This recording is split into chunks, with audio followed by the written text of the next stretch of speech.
खबर शामिल करेंगे लाहौर से, जहां पर बाटापुर में जलो मोड़ के करीब 2 ग्रुपों में फायरिंग का तबादला हुआ।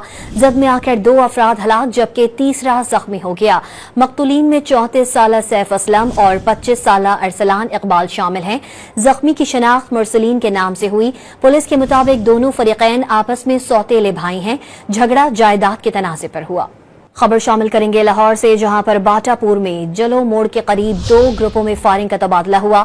जद में आकर 2 अफराद हलाक जबकि तीसरा जख्मी हो गया। मकतूलीन में 34 साला सैफ असलम और 25 साला अरसलान इकबाल शामिल हैं।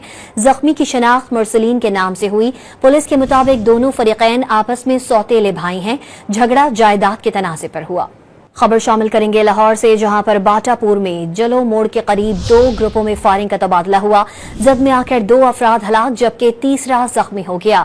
मकतूलीन में 34 साला सैफ असलम और 25 साला अरसलान इकबाल शामिल हैं। जख्मी की शनाख्त मुरसलीन के नाम से हुई। पुलिस के मुताबिक दोनों फरीकैन आपस में सौतेले भाई हैं। झगड़ा जायदाद के तनाज़े पर हुआ।